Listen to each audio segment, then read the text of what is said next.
Sebenarnya ini pengen sharing aja tentang fase quarter life crisisnya aku. Mungkin bisa diambil hikmah dan mungkin bisa bermanfaat buat teman-teman. Dulu aku juga mengalami quarter life crisis.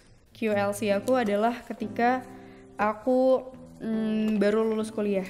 Umur 23-24 tahun lah, masa-masa dimana tingkat akhir. Dulu aku agak telat lulus kuliahnya, sekitar 5 tahunan gitulah. Jadi itu juga jadi masa-masa yang berat. Karena wah gila, kalau tadi ya balik lagi comparing.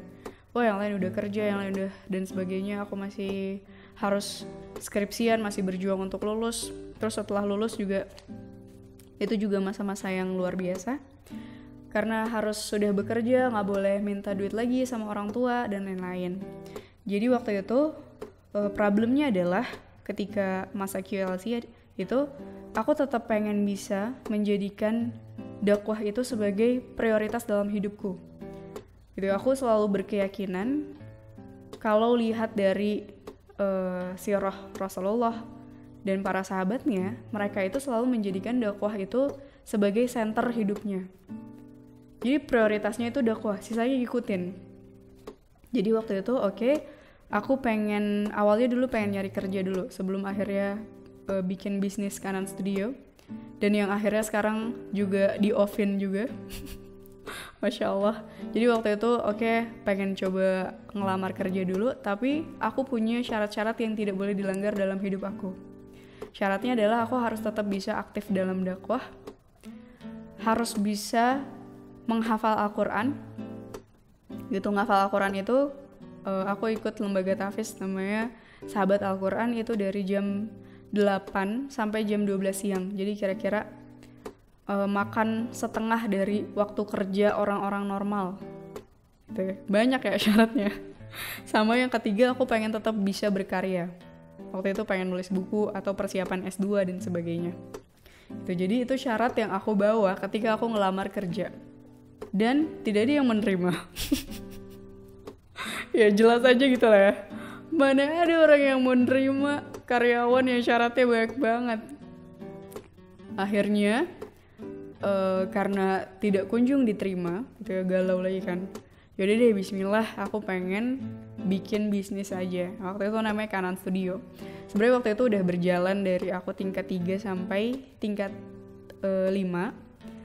Tapi karena satu dan lain hal, pengen coba kerja gitu lah ya, di tempat yang bener-bener corporate dan sebagainya. Akhirnya karena gak diterima, pengen ngerintis. Waktu itu emang ditawarin sama Abi. Abi bilang, ya udah bikin proposal bisnis aja, nanti Abi bantu modelin. Terus waktu itu aku bikin proposal bisnisnya, keluarlah angka 90 juta. Tapi aku tidak tega. Aku tidak tega memberikan proposal itu ke abiku karena angkanya sangat besar gitu ya. Udahlah 5 tahun ini menguras harta orang tuaku untuk kuliah, masa abis lulus aku mengurasnya kembali, kan gak tega. Akhirnya aku jadiin mimpi perusahaan itu jadi studio. Gak sama aja dong, jadi freelancer.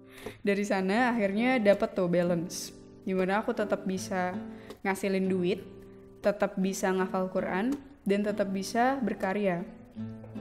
Apakah itu nulis di media sosial atau tadi nulis di media sosial yang akhirnya nanti akan menjadi buku aku. Tapi one day ada hari dimana aku sangat miskin.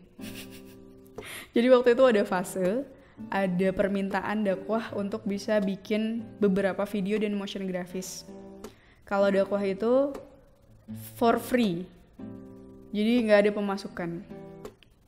Ketika tadi aku nerima kerjaan dakwah itu, bikin video, otomatis nggak bisa nerima orderan dari klien.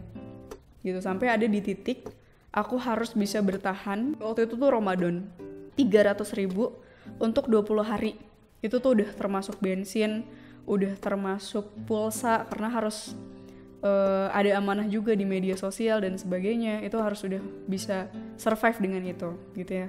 Aku nggak tahu bagaimana teman-teman, tapi untukku itu adalah masa-masa survival terberat. Itu bahkan aku inget ada Aku tuh lihat di medsos ada Muhammad Gaza, pokoknya dari orang Gaza, dia bilang gini, lihatlah orang-orang Gaza, mereka setiap hari berbuka puasa hanya dengan 3 kurma dan segelas air putih. Waktu itu aku kondisinya cuma 1 kurma dan 1 gelas air putih.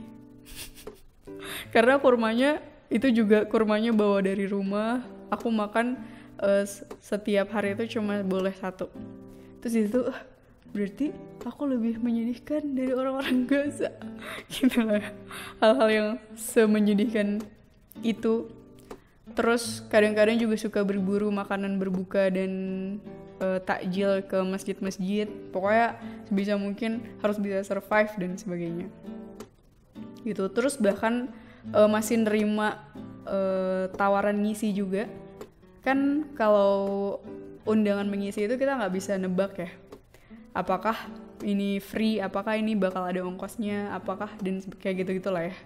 Nah ada masa-masa dimana aku nggak punya duit sama sekali, dan itu nggak dikasih ongkos, jadi malah semakin ini kan semakin menguras finansial aku, semakin menguras uang yang sebenarnya tuh udah dikit.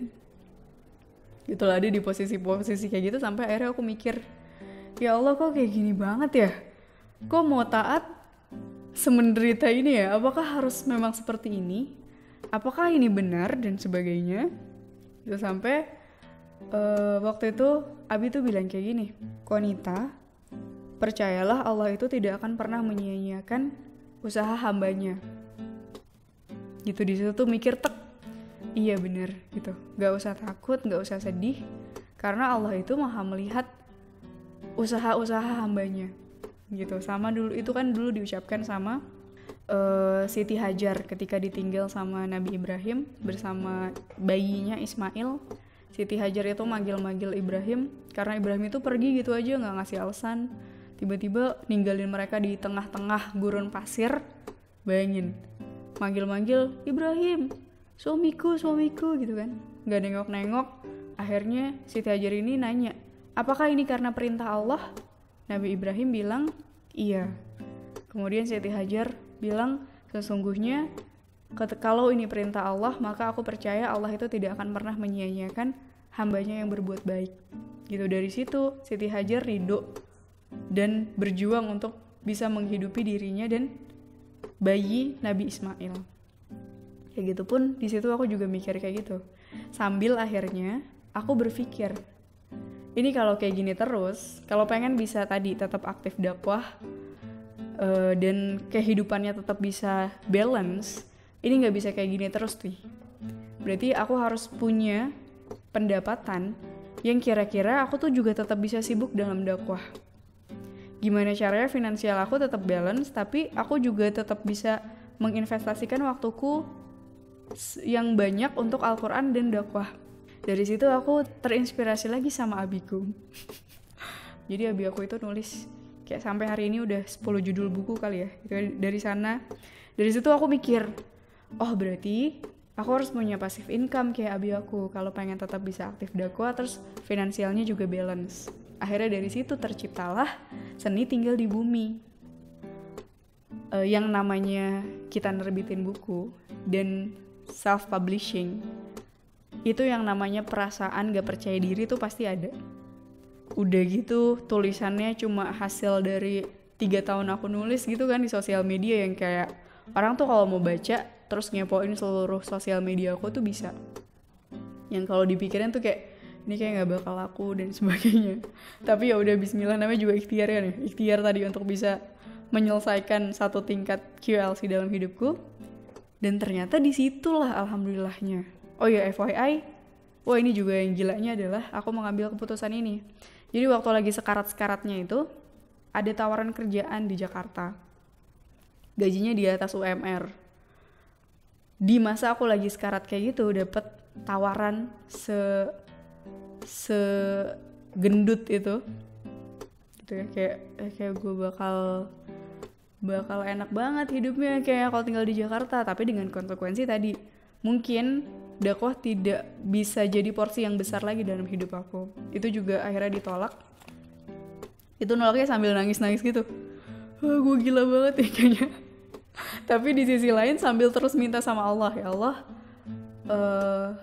kan apa ya, orang tuh merasa perlu dibimbing kan ya, ini tuh bener atau enggak, apakah keputusan aku seperti ini bener atau enggak, apakah harus segila ini menjalankan kehidupan, apakah harus sekeras ini, apakah harus semiskin ini dan sebagainya. Itu aku selalu minta sama Allah, ya Allah, kalau memang jalan ini yang benar maka tunjukkanlah, kalau ternyata tidak maka tunjukkanlah juga mana jalan yang terbaik gitu. Dan ternyata pilihannya adalah pilihan-pilihan yang tadi menurutku yang porsi Al-Quran sama dakwahnya itu besar gitu. Nah akhirnya gitu ya, project STDB ini adalah yang menyelamatkan hidupku. Itu alhamdulillahnya sampai hari ini itu terjual 5.000 yang cetakan ketiga, udah cetakan ketiga. Cetakan 1-2 itu 5.000, cetakan ketiga ini udah 1.400-an gitu. Yang di situ ternyata Allah kasih apa ya, tadi janji, ketika kamu menolong agama Allah, maka Allah akan menolongmu dan meneguhkan kedudukanmu gitu. Hari ini tuh kayaknya aku ngerasanya ya, Allah tuh megang semua kehidupan duniaku, kayak finansialnya, semuanya itu kayak Allah pegang. Terus tinggal udah kon, kamu lari aja kalau mau dakwah, kalau mau berbuat baik tuh kayak tinggal lari gitu lah, karena Allah tuh udah jamin semuanya gitu. Itu tadi yang aku maksudkan dengan ketika kita pengen ngejar impian, ngejar cita-cita kita, jangan pakai kemampuan diri kita sendiri, tapi libatkanlah Allah gitu. Karena kalau Allah udah berkehendak, itu jalannya dibukain gitu. Ada salah satu masa dimana aku itu sama sekali tidak bisa bikin konten di media sosial. Jadi FYI, kalau aku bikin konten di media sosial itu salah satu tujuannya adalah selain dakwah ya, nyari target pasar baru juga yang akhirnya nanti bisa jadi target market penjualan bukuku, karena aku self publishing kan. Ada 2 bulan aku sama sekali nggak bisa bikin konten karena balik lagi ada proyek dakwah yang harus diselesaikan dan itu for free juga. Tapi tiba-tiba di akhir 2 bulan itu ada satu momen di mana seorang selebgram yang followersnya jutaan itu nge-repost salah satu postinganku. Waktu itu judulnya Satuan Umur Adalah Karya. Dari situ nambah 50.000 followers gitu. Jadi aku tuh suka mikir, kalau Allah mau bukain jalannya itu gampang banget. Kalau Allah mau, misalnya kayak buku aja itu kan, aku tuh ngerasa pasarnya tuh Allah yang buat.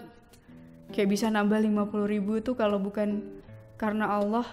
Kalau aku yang usaha sendiri gitu ya, dengan nyicil bikin konten sebulan 4 kali gitu. Kalau sekarang aku nargetinnya sebulan 4 kali, itu pertambahannya kalau kayak gitu mungkin butuh setahun atau 2 tahun. Tapi itu cuma sehari Allah tambahin 50.000. Jadi Quran surat Muhammad ayat 7 tuh kebenarannya tuh selalu berulang kali terjadi dalam kehidupanku. Kayak gitu. Itu yang hari ini alhamdulillah bisa terlewati lah krisis-krisis akhir bulan yang bingung harus makan apa karena gak punya duit dan hal-hal yang kayak gitu ya. Tapi tadi balik lagi, pasti akan ada krisis-krisis selanjutnya yang harus dihadapi gitu. Cuma aku dapat pelajaran besar banget ketika tadi kita mendahulukan urusan Allah, maka Allah yang akan urus semua urusan-urusan kita gitu. Kalau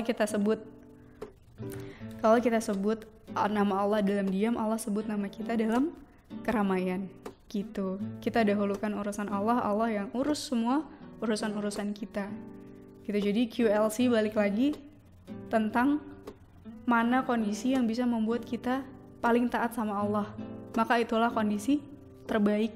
Sebaliknya ketika kita sedang di masa 25 tahun, kita merasa memiliki segalanya, finansial kita, teman-teman kita banyak, tapi ketika di saat itulah kondisi kita jauh dari Allah, maka itulah seburuk-buruk QLC.